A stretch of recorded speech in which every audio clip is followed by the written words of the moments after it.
Dragon Ball Z needs no introduction. It's one of the most beloved series of all time, adapted from its 325-chapter manga counterpart. The story within these chapters continues from where Dragon Ball left off, but this time exploring Goku's true origins and the greater universe that surrounds our cast of characters beyond the Earth itself, leading to encounters with villains that held power that was greater than anything the reader had seen up until that point in the series. Those 325 chapters of Dragon Ball Z were later condensed into 26 volumes, each having their own special cover artwork done by Akira Toriyama himself. Personally, all of these covers are amazing in their own way, but I think it's fair to say that some of these are better than others. So we created a list of every Dragon Ball Z manga cover and ranked them, from Z tier being the absolute best of the volume covers, to F tier being the not-so-great volume covers. Be sure to let us know which of these covers is your favorite, and let's get into it. Starting off, we have the iconic Dragon Ball Z Volume 1. The whole manga was originally meant to be one thing, and so in some of these, you'll see that there's like the number 17 on Goku's back, which is signifying that this is Dragon Ball Volume 17, even though it's technically Dragon Ball Z Volume 1. It was later changed to incorporate that when the story got divided up. It's the same trend that we were looking at when we looked at the Dragon Ball covers. If you haven't seen that video, the link will be in the description. You should definitely go watch that if you haven't seen it yet. I don't believe it's in every single cover, but definitely keep an eye out for it. You'll see exactly what I'm talking about. I love the covers where we get to see Goku in like some casual wear, and this one's really good because it's like the same colors that he usually wears. He's wearing that orange that we all know and love. He's still got the power pole on his back. He's wearing a Kame hat, or I don't know if it's a Kame hat. I think it's actually a Capsule Corporation hat that he's wearing on there. He's riding a red motorcycle bike that says Capsule on it, and the 17 is signifying that it is the 17th issue of the Dragon Ball manga. And I would honestly put this one into Z tier. It's a very, very easy Z tier to start off with. It's iconic. It's the first Dragon Ball Z cover that we see. You got Goku, you know, peering over his shoulder a little bit. It really is just a nice overall cover. I do wish we saw a little bit more of Goku's face, but I still think it deserves to be up there. It's just so good. And then similar to how we did the Dragon Ball covers, there also is the 40th anniversary redraws for every single one of these, as well as the ones for Dragon Ball. As I said in the previous video, I will not be ranking those because I absolutely cannot do better. I can't do better than the originals either, but you know, I don't want to talk about somebody else's work, especially when it's in memoriam, and you know, out of respect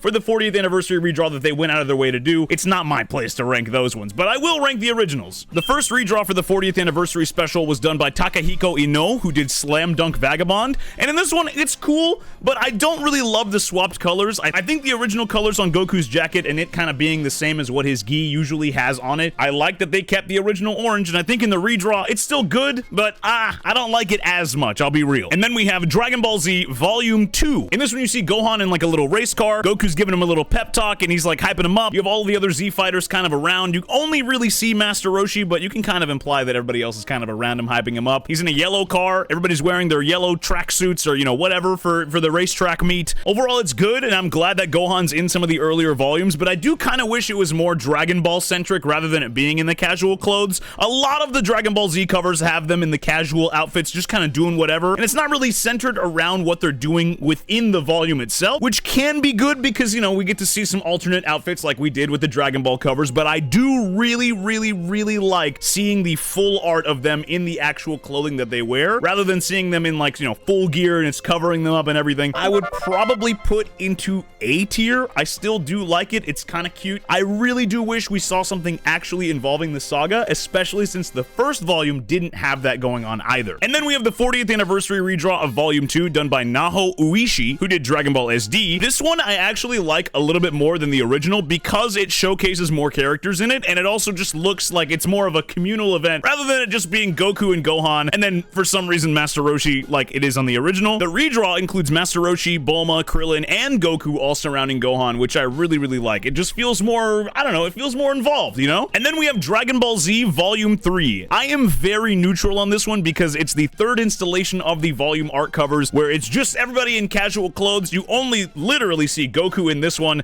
and I think having seen, you know, 3 in a row that are all just casual, it is cool seeing the alternate fits that we have for some of the characters in these, but I do wish that we saw what was actually happening in the sagas, like I said with Volume 2, because a lot's happened up until this point. Goku dying to Raditz, you have Raditz showing up to begin with. All of these things, I think, would have made some really sick art to have seen on the covers, but with this one, we just see Goku in a cockpit wearing some aviation outfit, and you have the, you know, dragon holding one of the Dragon Balls, the 1-star Dragon Ball. I actually think I would put this one into B tier. It is cool to see. It's endearing. I love seeing Goku in casual clothes, but I don't love this overall as a manga cover compared to a lot of the ones that we saw in Dragon Ball and compared to the ones that we've seen so far on the Z list. And then we have the Dragon Ball Z 40th Anniversary Volume 3 redraw, which was done by Mitsutoshi Shimabukuro, who did Toriko. This is what Volume 3 should have looked like. This is so raw, so good, dude. Don't get me wrong. Like I said before, and I'll continue to reiterate this point, I love seeing Goku in casual clothes, but sometimes, especially for iconic moments like this where both characters, Vegeta and Goku, are hitting their iconic poses, it's about due to have them be the front and center thing in the volume. I don't think that that's too much to ask for, right? But this redraw actually feels more in line with what's going on during this volume rather than the original, which kind of just does its own thing. I definitely think this redraw is so much better than what we got with the original. And then we have Dragon Ball Z Volume 4. I like this one a lot because it's the first one in the Dragon Ball Z covers that actually shows what's going on during the saga. You didn't really have this issue that much with Dragon Ball because a lot of the characters were just together doing their own little adventure, and like them being on motorcycles and stuff, you know, it kind of fit with what was going on during that time, right? For like the first 3 arcs of Dragon Ball Z, it is not casual whatsoever. People are dying, people are training, people are arriving in alien spaceships. There really is no downtime in early Dragon Ball Z except for when the Saiyans are gonna arrive in like a year and everybody's training for that. But even then,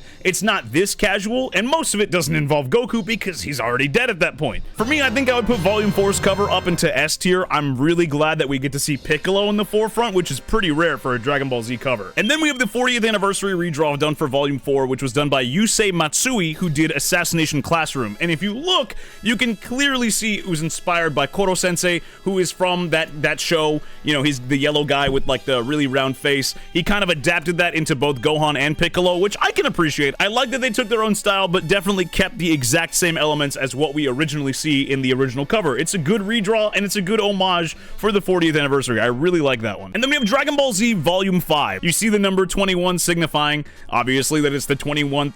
This is a decent cover overall, and it is showcasing what's happening in the arc, but I don't want you to think that's how I'm judging these. Like, I don't really care if they are taking place during the arc or not, but I am glad whenever the art is corresponding to that. Like I said, I love seeing the characters in casual situations. I love seeing them just hang out and do whatever, but it is kind of crazy that 2 of the 5 covers that we've looked at so far are actually pertaining to what's happening during their respective arcs, right? This is one of them. I would put this one up into A tier. It's very simple, but it does encapsulate what's going on, so I still do like it. And then we have the 40th Anniversary redraw of Volume 5 done by Yoshifumi Tezuka, who did Undead Unluck. I really don't know what it is with the Dragon Ball Z redraws for the 40th anniversary, but some of these I think are actually better than their originals. This one feels way more dynamic. It feels like it's got more going on. Like, you have Krillin shushing Bulma because she's saying you're going too fast, and you also have that like splash comic text with her text bubble saying you're going too fast, which reminds me a lot of like Budokai 1. I don't know if you guys have ever played Budokai 1.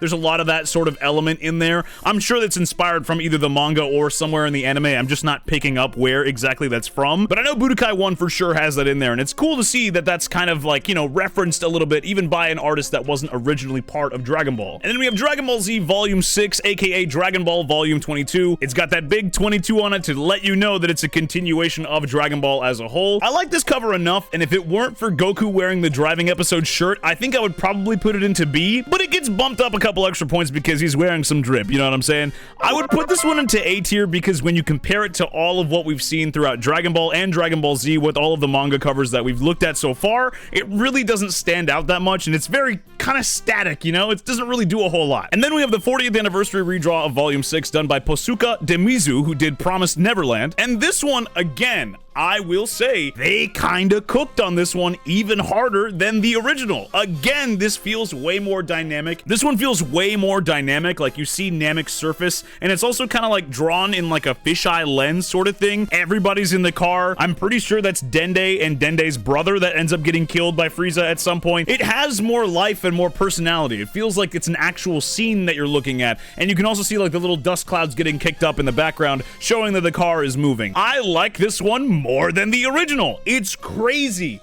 how many of these Dragon Ball Z ones we've looked at so far, and I like more of the redraws than I do the original. I did not think I'd be saying that when I opened this tier list. And then we have Dragon Ball Z Volume 7. This volume and beyond is where all the art starts getting really good, and you'll see as we go along exactly what I'm talking about. I really love this cover because it frames exactly what you're about to get into with this volume, and I've got to say, this one is the highest Z tier I can give so far. It definitely is better than the biker fit. Even though I love the biker fit, it definitely goes above that one for sure. And then we have the Dragon Ball Z 40th anniversary redraw of Volume 7 done by Kyusuke Yusuta, who did Piyu to Fuku Jaguar. This one's obviously not a faithful redraw of what we see with the original. It doesn't have that same, angry emotion behind it. It is really silly though. I love that Goku's holding Frieza in his palm and he's kind of just like, what's going on here?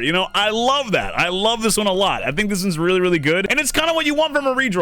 It's keeping the same elements, but it's changing just, the slightest things to make it its own thing, I love that. And then we have Dragon Ball Z Volume 8. Now, I'm not even gonna explain this one, bro. Look at it! That is aura coming off the page, coming off your screen right now and into your eyeballs, bro. I don't even need to explain it. Without a doubt, this one goes up into Z tier. I absolutely love this one. And then we have the Volume 8 redraw done for the 40th anniversary, done by Masanori Morita, who did Rokudenashi Blues Rookies. I had never heard of Rokudenashi Blues up until the point of having to research it for this video, but I will say I love the art style that they used in the redraw here, because if you look at their original work, you can see there's a lot of expression in the face, especially with the mouth. And when you look at the Volume 8 redraw, it's like still there, and I think they do a really, really good job of incorporating their own style, while also keeping the look of the original manga cover that they're kind of adapting in their own drawing. I love it. I think this looks really, really good. And then we have Dragon Ball Z Volume 9. This feels more like something you would see in original Dragon Ball, with all of the cast kind of together going on a little adventure. They're all in a little Capsule Corporation boat, and I really like this one. I think I would probably put this one into S tier. I love that we get to see all of them together. I love that Goku still got that confident look while still having the power pole on his back, and it just feels like a, I don't know, like a little fun family adventure, even though Chi-Chi's not here for whatever reason, and Bulma has taken her place. I don't know. And then we have the 40th anniversary redraw of Volume 9 done by Kazui Kato, who did Blue Exorcist. In this redraw, Bulma has red hair, which I think, correct me if I'm wrong, I'm pretty sure is a reference to Shura from Blue Exorcist,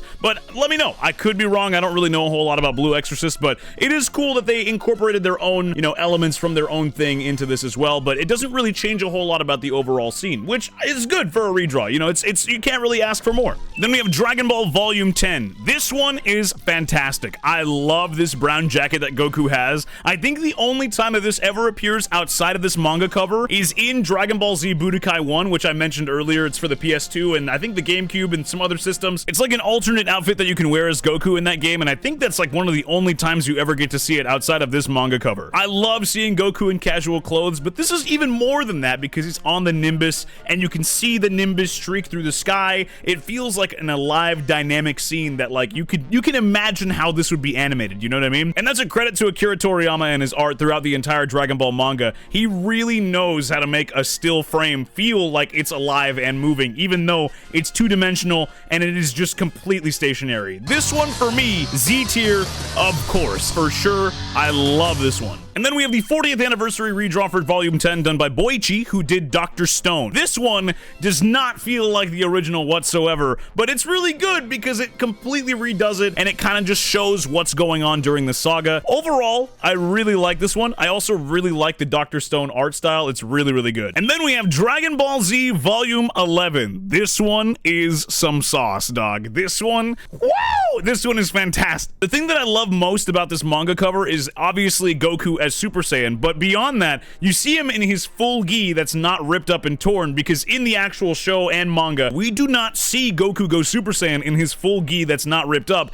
until he fights Android 19, I'm pretty sure, because up until that point, he goes Super Saiyan against Frieza with his gi all tattered up and torn, and then he goes Super Saiyan again when Trunks asks him to show him, but he's wearing his Yardrat fit at that time. And of course, I don't think anyone's going to be surprised when I say this one deserves to go up into Z tier as well. And now that I'm looking at this shape of the tier list. As much as I do like Volume 1 for, you know, a plethora of reasons, and it also has my favorite number on it being 17, I have to drop it down into S because it actually feels like it's sticking out a little bit when you compare it to everything else in Z tier. And then we have the 40th anniversary redraw of Volume 11 of Dragon Ball Z, which was done by Taito Kubo, who did Bleach. You can very, very much tell this was done by the artist who did Bleach, with all the shading, with the hair, the facial expressions. It has a very, very distinct style when you look at it. Don't put me on fraud watch when I say this. I still have not watched Bleach. It's on my list of things to watch, but I do absolutely love the art style. This one doesn't quite evoke the same feeling that the original does, but I mean, how could you, man? It's Akira Toriyama drawing his 3 pivotal characters in this arc.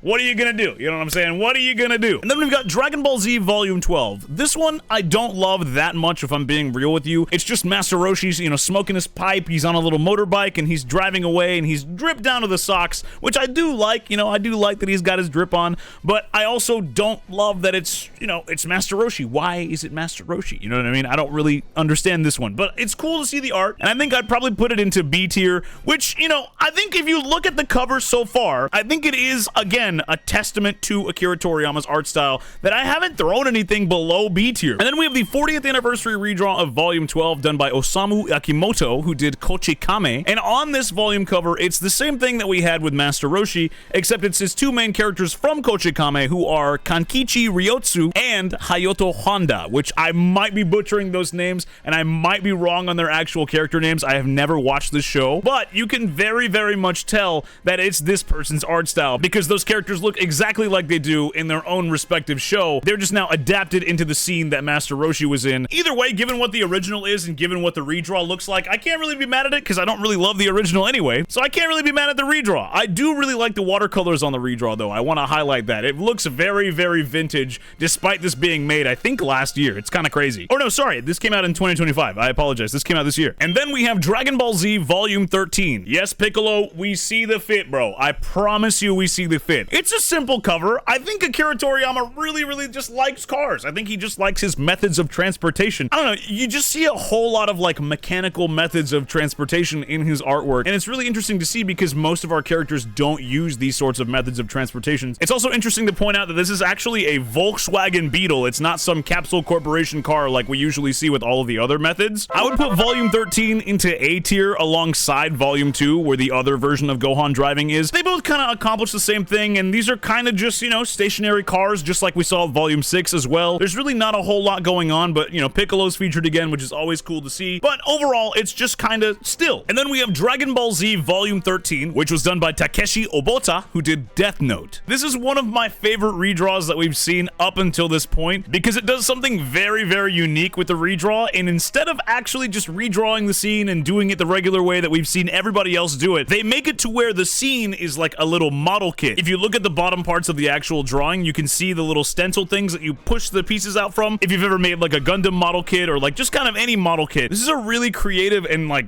really sick way to actually do the redraw compared to everything else that we've seen. A lot of the other redraws are fantastic, but this one really elevates what the redraw is and really kind of turns it on its head while still being the exact same thing. I love it. We have Dragon Ball Z Volume 14. You have the whole Z Fighter cast all together, all in their original and iconic outfits. You see Gohan holding up a big number 30 sign, and it says thank you in the background because this is the 30th volume, and it's celebrating it being the 30th volume of Dragon Ball overall. This is an iconic shot of the cast for sure. I'm pretty sure this is where the Android saga begins, or it might have begun with Volume 13. I'm not too sure. It's been a little while since I've read the Dragon Ball manga. But either way, I think this one deserves to go up into Z tier. I think this is the only one where we actually just see the cast all standing side by side, hanging out with each other in just such a casual way. I love this one to death. And then we have the Dragon Ball Z Volume 14 redraw done by Nobuhiro Watsuki, who did Rurouni Kenshin. And I've got to be real, this one doesn't change a whole lot from what we see in the original. I don't have a whole lot to say about it other than it looks like a different art style. Somebody else did the exact same thing,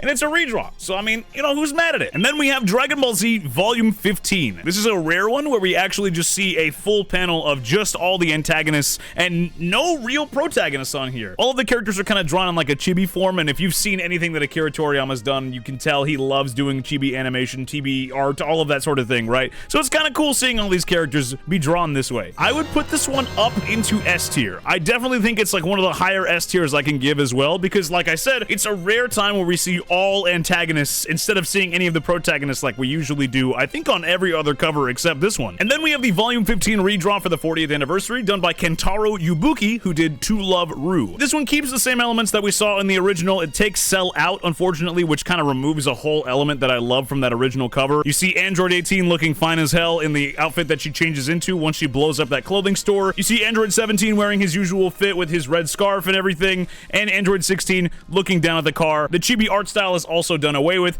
I like this one, but not more than the original. And then we have Dragon Ball Z Volume 16. We have Trunks and Bulma in a little flying car with the Capsule Corporation logo on it. It's green overall. They both have blue hair, and I hate the fact that they both have blue hair because eventually Trunks gets his blue hair instead of his purple.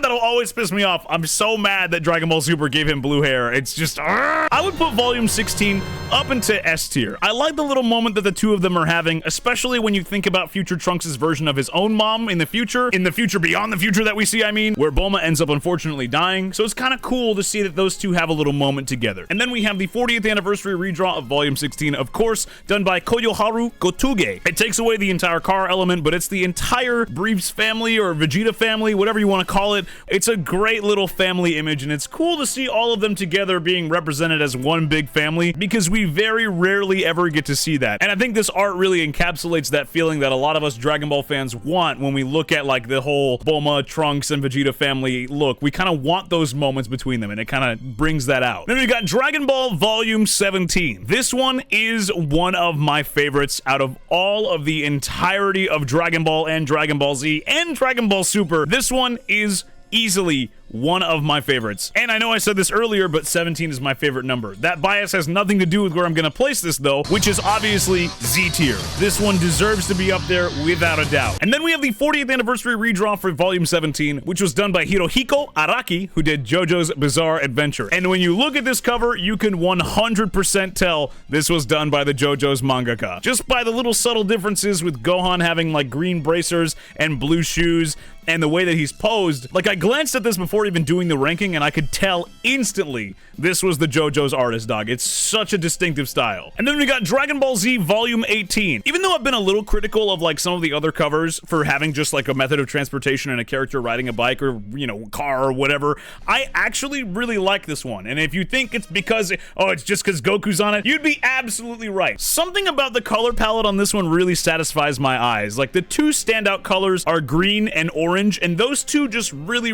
work together. I actually want to put this one up into S tier. I don't think it deserves to go lower than that. And then we have the Volume 18 redraw for the 40th anniversary done by Yasuhisa Hara, who did Kingdom. I don't know what this is, dog. I don't know if there's like some reference here that I'm missing. I'm going to assume that this is Goku drawn in the art style of Kingdom, but it also just kind of takes away every element of it even being Goku and just kind of sticks to like the pose, I guess, and like, you know, has the power pole in his hand. I don't know. It doesn't totally feel like a faithful redraw to me, but that might just be me. And then we have Dragon Ball Z Volume 19. This is the volume where Goku sacrifices himself before Cell blows up the Earth, and it is a very significant moment in the actual volume. Kira Toriyama actually decided to showcase the fact that Goku is making a sacrifice here, and he's saying goodbye. This is, of course, where Akira Toriyama intended to end the actual Dragon Ball Z experience with the anime and the manga and all of it all together. It was all meant to end here with this volume and with all of the chapters that are encapsulated inside of it. Gohan being the person to carry the torch as protector of Earth, and we weren't going to see the events of what happened beyond this until the Buu arc came back around, and then we got all of those events and then Dragon Ball Super and everything beyond that. But this was where Akira Toriyama was originally going to end the series. This one is a Z tier for sure.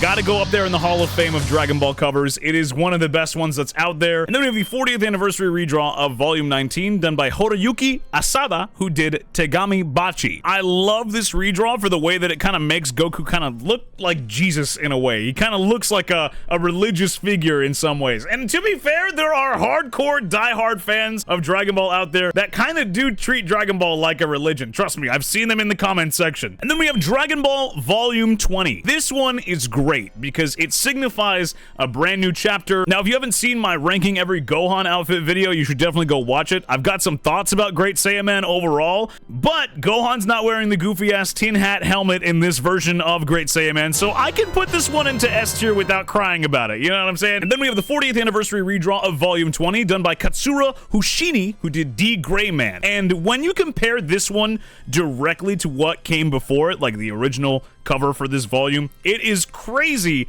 how one-to-one these are. Like, from the clouds to where everyone's positioned to their expressions, everything about this is almost one-to-one, which is really, really cool to see with a redraw. And then we have Dragon Ball Z Volume 21. I think a really cool detail on this is if you look at the shoe, you can literally make out the exact Jordan logo on the shoe that's on top of Trunks' head. That's just, I don't know, it's a cool little shout out that's on there. I love the contrast between the Supreme Kai and Goten and Trunks. I would definitely put this one up into S tier in terms of it being just, I don't know, it kind of fits the whole vibe of early Buu Saga. And then, of course, the 40th anniversary redraw of Volume 21, done by Shuichi Aso, who did the Disastrous Life of Saiki K. This one doesn't really do a whole lot different than the original. It just kind of is done in their own art style, which, again, it's a redraw, so you can't really get mad at them for doing a literal redraw. That's what it was supposed to be, right? And then you have Dragon Ball Volume 22. This one looks straight out of the original Dragon Ball set that we saw before. You have, of course, you know, like I said, Timu Goku sitting on top of a dragon, except in this one, Goten's wearing, like, you know, black long sleeves instead of, like, the blue undershirt that we usually see. There's also just a whole lot of detail in the background with, like, just the landscape and all of the trees, and you see the ocean and all of that.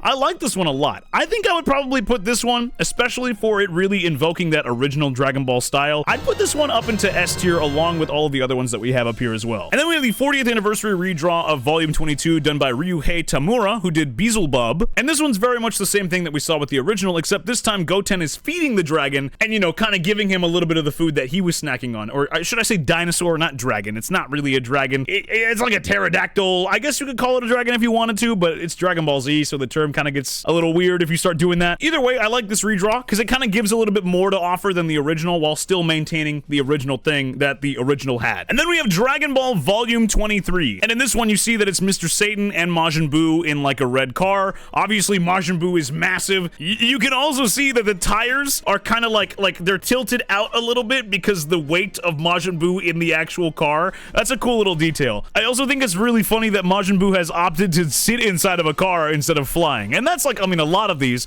but I think Majin Buu especially, he's like making Mr. Satan drive him around. It's a story that you can tell from just a still image, which I really like. This one definitely goes up into S tier. And then we have the 40th anniversary redraw for Volume 23, which is done by Toyotaro, who, if you did not know, is the person that is in control of Dragon Ball Super at the moment, and I really do like his redraw. I really love that for whatever reason he decided to go back and show Majin Buu driving through Muscle Tower alongside, you know, Kid Goku. It's a cool little homage back to OG Dragon Ball. I don't quite know what the connection is between Majin Buu in this, but it's cool to see anyway. And then we have Dragon Ball Z Volume 24. This is the volume that we're introduced to Metamorese fusion in, where Goten and Trunks finally learn how to do the fusion after, you know, failing multiple times in a row because they need to go defeat Majin Buu and, you know, all of that. I love the pose on this one. I love that, you know, the art sticks out of the box that it's originally intended to be shown in. Everything about this one is just really good. I'd put Volume 24 easily up into Z tier. I think the later chapters in Dragon Ball Z just really have that sauce. And then we have the 40th anniversary redraw of Volume 24, done by Yuki Tabata, who did Black Clover. You can definitely tell their style is done in this one, and it encapsulates that exact same feeling of just cockiness and just overall arrogance in Gotenks' face. I love this one. And then we have Dragon Ball Z Volume 25, and this one is one of my favorites. This is like a top 5 Dragon Ball cover for me of all time. Just an overall good cover. It's really simple, but it's not trying too hard. For me, it's hard to put this one any lower than Z tier. And then we have the Volume 25 40th anniversary redraw done by Gigi Akutami,